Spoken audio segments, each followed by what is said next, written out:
¿Qué tal? Vamos a continuar con las actividades de nuestra secuencia número 16. Vamos a tratar solamente en esta ocasión la sesión número 3. Recuerda que hemos estado analizando las relaciones que hay entre los lados de un triángulo rectángulo. En esta sesión es la primera ocasión en la cual le damos, digamos, por así decirlo, a los catetos un apellido. En este caso, los catetos ya no solamente son catetos, sino los llamaremos catetos opuestos o tal vez los llamaremos catetos adyacentes. Pronto veremos en qué casos vamos a llamarlos catetos opuestos y en qué casos vamos a llamarlos catetos adyacentes. Bien, la hipotenusa en ese sentido no hay lugar a dudas que va a ser nuestro lado que va a tener, por así decirlo, el mayor, digamos, la longitud más grande. Como tú puedes ver aquí en esta imagen, la hipotenusa siempre está enfrente de lo que sería nuestro ángulo de 90 grados. Es decir, si aquí tenemos, vamos a tratar de marcarlo, si aquí tenemos nuestro ángulo de 90 grados, enfrente, déjame encontrar un textito, bien, vamos a deshacernos de este. Vamos entonces a tener aquí presentes nuestro ángulo de 90 grados. Entonces, enfrente siempre tenemos a la hipotenusa.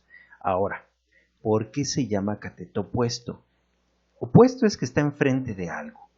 En este caso, por ejemplo, nos resaltan aquí en color morado nuestro ángulo de referencia. Entonces, en este caso, llamar cateto opuesto o cateto adyacente a algunos de los dos catetos depende de dónde esté nuestro ángulo de referencia. Entonces, aquí voy a poner una notita que nos dice que este es el ángulo de referencia. Vamos a ponerlo en un color morado que vaya acorde a lo que tenemos aquí plasmado. Vamos a ponerlo aquí. Vamos a ponerlo un poquito más alto para que no nos tape la P. Entonces, dependiendo donde esté el ángulo de referencia, sabemos dónde está nuestro cateto opuesto, porque va a estar enfrente, y donde va a estar nuestro cateto adyacente. Hay que entender que la palabra adyacente significa que está a un lado, ¿sí? Entonces, a un lado del ángulo de referencia tenemos el cateto adyacente. Enfrente del ángulo de referencia vamos a tener el cateto opuesto. Ojo, el ángulo de 90 grados nunca va a ser un ángulo de referencia. Yo puedo dejar aquí una leyenda para que, digamos, no se te olvide. El ángulo recto, entre paréntesis, podríamos ponerle el de 90 grados, nunca será el ángulo de referencia. Nunca va a serlo. Entonces, bueno, podremos dejar las notas en color morado.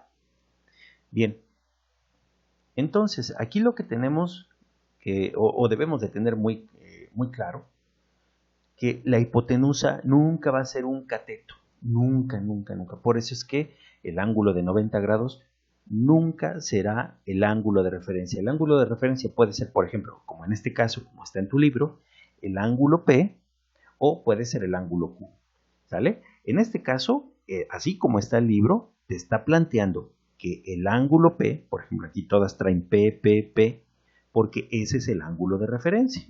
Entonces, ojo, también es la primera vez donde se menciona que estas relaciones, una se llama seno, otra se llama coseno, otra se llama tangente. Ojo, la función seno siempre va a ser una relación entre el cateto opuesto y la hipotenusa. El coseno siempre va a ser una relación entre cateto adyacente y la hipotenusa, así como la tangente va a ser siempre una relación entre el cateto opuesto y el cateto adyacente, así como está. Bien, repasa esta idea que te estoy, o estas ideas que te estoy definiendo. Ahora, vamos a practicarlo con la página siguiente, lo de la página 74. Tengo que hacerte la señalización, antes de continuar con el video, lo que te acabo de anotar acá. Las medidas que se han tomado van de acuerdo a la percepción que se tiene, vamos a poner, en la imagen de la pantalla, o de la imagen de la pantalla. Verifica las medidas de acuerdo al libro de texto impreso en papel. Es decir, cuando yo estoy grabando este video, de acuerdo a como tengo, digamos, ampliada la imagen, porque la idea es que tenga una percepción más grande, por así decirlo, cuando lo grabé, de acuerdo a como yo lo veo en mi pantalla, las medidas que tengo son las que te estoy aquí plasmando en color verde para el triángulo verde, en azul para el triángulo azul y digamos en rosa mexicano para este triángulo. ¿Sí? Esto quiere decir que tú, antes de hacer esto que tenemos aquí del lado derecho, tienes que verificar cuáles son las medidas en tu libro, digamos, que tienes en papel. Porque muy probablemente, como no se alcanza a ver en el video, yo lo tengo a un porcentaje, o sea, tengo ampliada la imagen más allá del 100%. Entonces, por esa situación, tal vez estas medidas no coincidan con las que tú tienes en el libro. Pero mira, lo único que vas a tener que hacer es, de alguna manera, sustituir las medidas que vienen aquí en el video con las que tú tienes en tu libro. Pero fíjate, lo importante es cómo estamos obteniendo estas medidas, ¿sí? Y las relaciones de seno, coseno, tangente para los ángulos de referencia, los cuales estamos calculando, ¿sí? Además, otro detalle, aquí en el video, yo ya te resalté cuál es el ángulo de referencia en cada uno de estos triángulos. En tu libro de texto no viene marcado cuál es tu ángulo de referencia.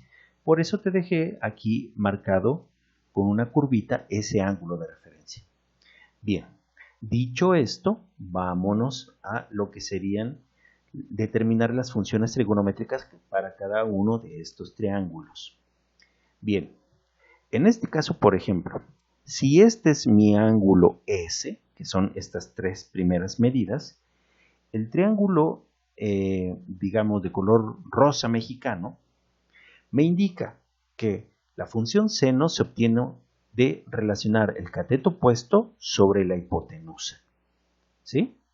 Bueno, entonces, ¿quién va a ocupar la función del cateto opuesto? Pues bueno, el cateto opuesto lo va a ocupar el cateto que está enfrente de mi ángulo de referencia, por eso se llama opuesto al ángulo de referencia, que mide, según mi percepción, en mi pantalla, 1.1 centímetros. Aquí lo pongo. Y lo voy a dividir o está relacionado con la medida de la hipotenusa, que sería 2.6. Por eso lo pongo 2.6. Hasta ahí estoy de alguna manera retomando lo mismo que se ve en este cuadro. ¿Sale? Bien. Porque estamos en esa parte de acostumbrarnos cómo sacar los lados para una determinada función trigonométrica. Los cosenos siempre es cateto adyacente sobre hipotenusa. Para este triángulo rosa tendríamos que el cateto adyacente mide 2.3 y lo vamos a dividir entre la hipotenusa que mide 2.6. Tangente, la función tangente de S, que así se leería, o la tangente del ángulo S, es igual al cateto opuesto sobre el cateto adyacente. Lo único que tengo que hacer es sustituir cuánto vale el cateto opuesto, cuánto vale el cateto adyacente. En este caso sería 1.1 entre 2.3. Bien, de forma análoga me voy al ángulo C, que sería este de color verde. Por eso hasta te dejo las letras en el color del triángulo que viene marcado en nuestro libro. Entonces, este va a ser el ángulo de referencia. Por lo tanto, el cateto que está enfrente será el cateto opuesto y el que está a un ladito del ángulo de referencia será mi cateto adyacente. Bien, por lo tanto, este va a ser la hipotenusa y estas son las medidas que he determinado. ¿Cómo voy a sustituir los valores de cateto opuesto y de hipotenusa? Porque si te das cuenta, siempre seno es igual cateto opuesto sobre hipotenusa. En este caso sustituyo cuánto vale el cateto opuesto, que es 3.1, y sustituyo lo que vale la hipotenusa, que es 4.8. Punto, ya está. Es cierto que puedo dividir y puedo ponerlo como si fuera solamente un número. ¿Sale? Ahora, coseno de C. ¿Qué es el coseno? El coseno se obtiene de relacionar el cateto adyacente sobre la hipotenusa. ¿Eso qué nos quiere decir? Pues bueno, que el cateto adyacente será sustituido por el 3.7 y la hipotenusa, que será 4.8. Ahora, de forma análoga, tangente siempre será cateto opuesto sobre cateto adyacente. Sustituimos sus lados, en este caso el cateto opuesto es 3.1 y lo vamos a dividir entre 3.7, que es el cateto adyacente. Sé que pudiera ser un tanto repetitivo, pero es necesario de alguna manera repasarlo hasta que lo tengamos muy claro. Ahora, vamos a ver este triángulo en color azul, bueno, con las medidas, pues te las presento en color azul. Date cuenta, otra vez, seno es cateto opuesto sobre hipotenusa y solamente sustituyo sus medidas. Cateto opuesto por 3.1 e hipotenusa por 5.2.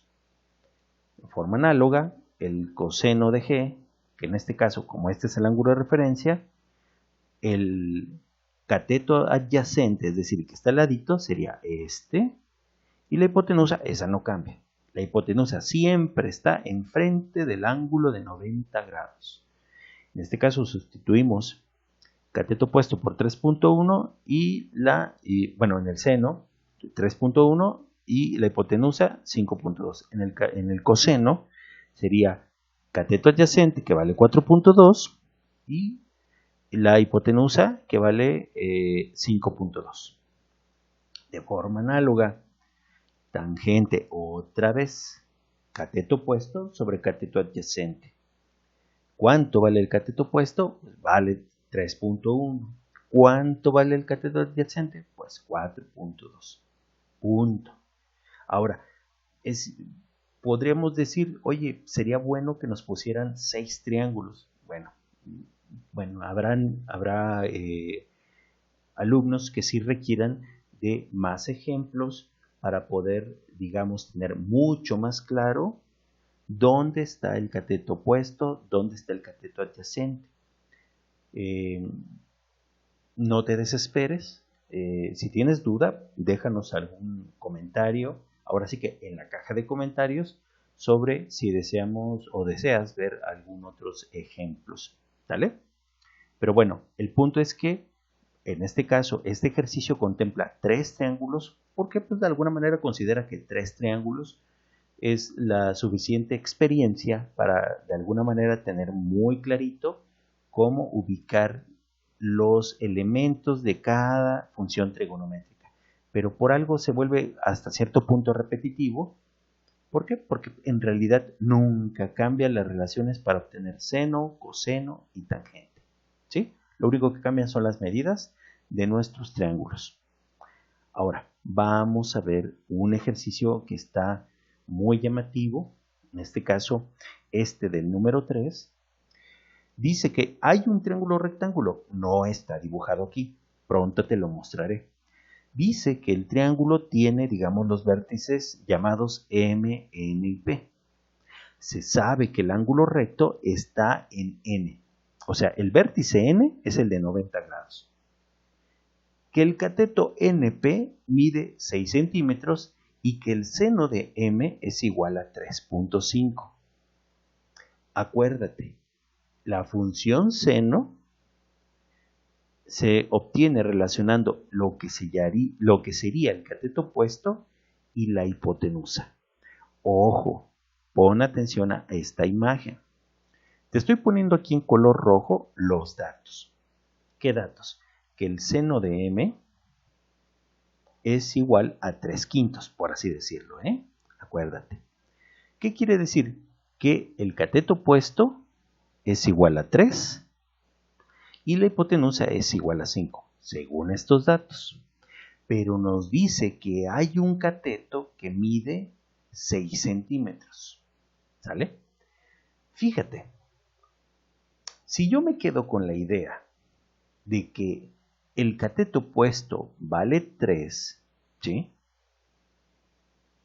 Que sería el cateto opuesto. Voy incluso a dejar marcado el ángulo aquí para que nos quede claro. Vamos a poner en color rojo.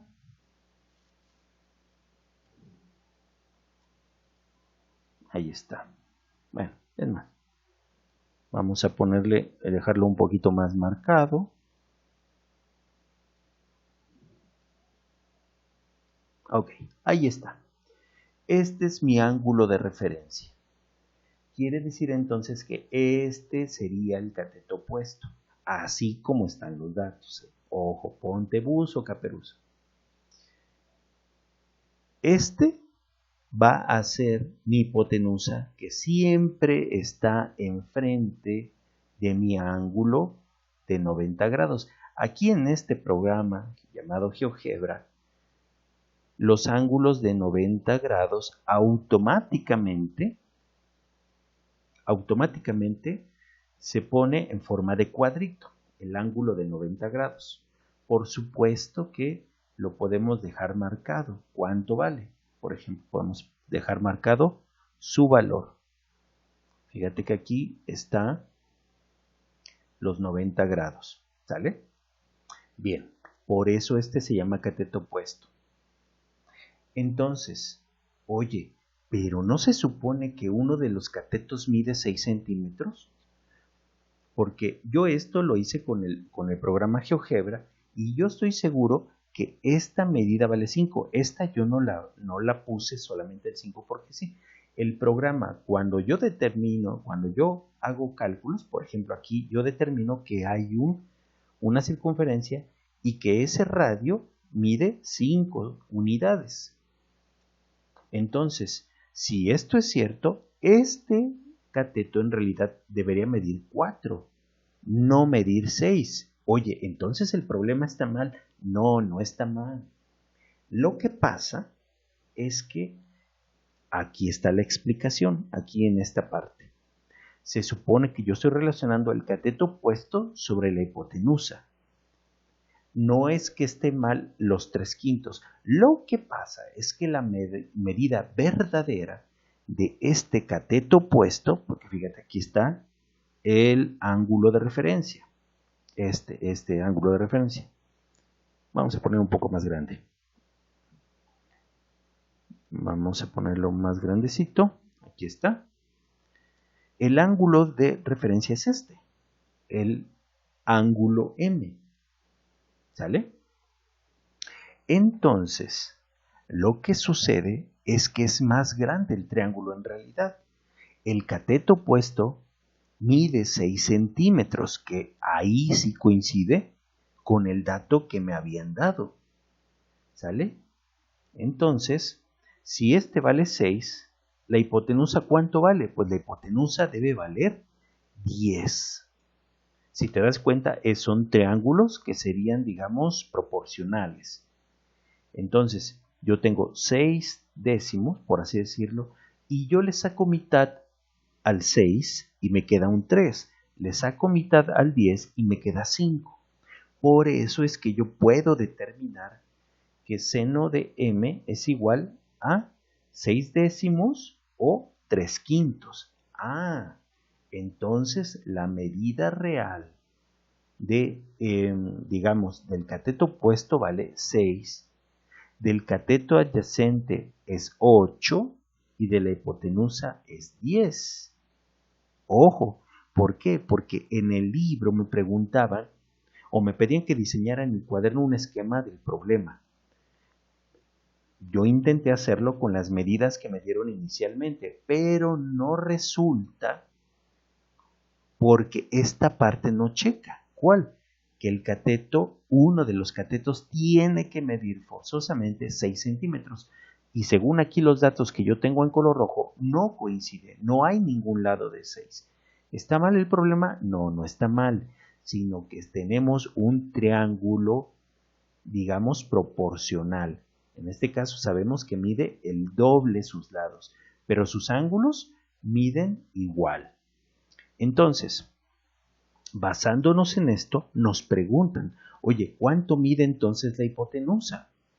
Pues entonces la hipotenusa vale 10 centímetros. Por eso es que determinamos que la hipotenusa mide 10 centímetros.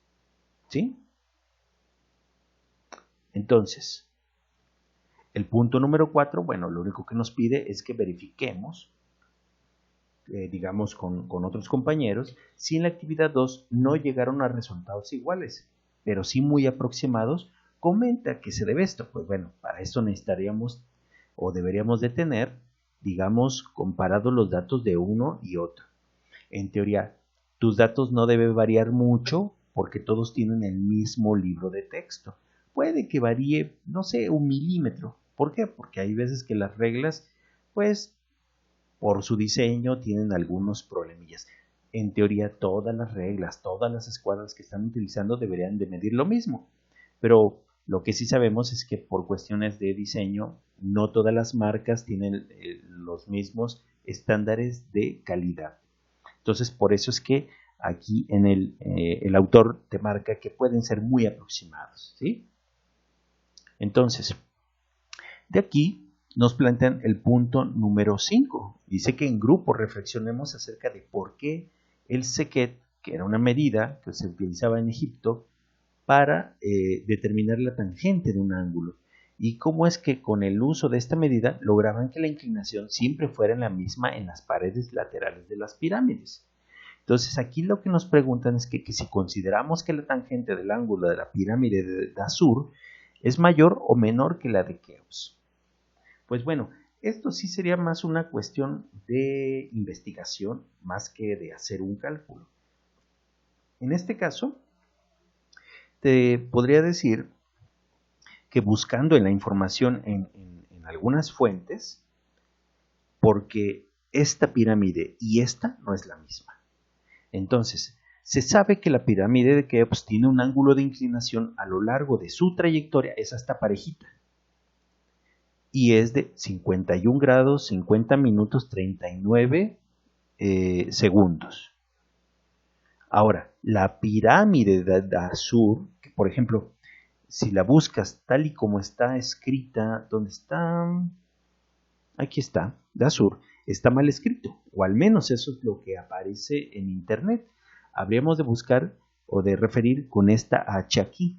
Aquí faltaría una H. Y es que esta pirámide, como tú lo puedes ver aquí, tiene dos inclinaciones. No se ve que sea una, digamos, trayectoria uniforme, la misma inclinación, porque si fuera la misma inclinación, en realidad seguiría más o menos esta trayectoria. Y esta parte parecería que son, digamos, una pirámide más grandota aquí al principio y de repente decidieron cambiarle la inclinación. Y es cierto, esta pirámide de Dahshur tiene dos inclinaciones, pues representa dos secciones diferentes. En la parte baja, la inclinación es de más de 54 grados y en la parte, bueno, esta parte, la baja, y en la parte alta, algo más de 43 grados. Por lo tanto, dependiendo de qué sección de la pirámide de Dahshur estemos hablando, puede ser mayor o menor que la inclinación de la pirámide de Keops. Entonces, no es una pregunta que digamos, estamos comparando dos pirámides que tienen la misma inclinación, digamos, en cada una de ellas a lo largo de toda su trayectoria. Ya esta es de Dasur, aquí dice, la pirámide de Dasur no tiene la misma inclinación porque está en dos secciones. Lo podemos ver acá y aquí te lo planteo porque pues, me puse a investigarlo para poder explicar esta situación. Bien, ahora creo que hasta aquí llega la actividad de esta, sí, ahí está la sesión 4.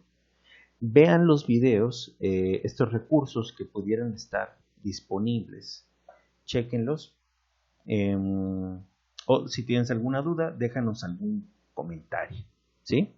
Recuerda, cuando veas estos videos, trata de hacerle algunas pausas en lo que tomas notas, en lo que entiendes el tema. La idea principal de dejarte aquí parte de lo que serían las respuestas o del razonamiento no es solamente que copies las respuestas, sino que aprendas a resolverlo por ti mismo. Bien, agradezco tu atención y pues nos estaremos viendo en el siguiente video. Hasta luego.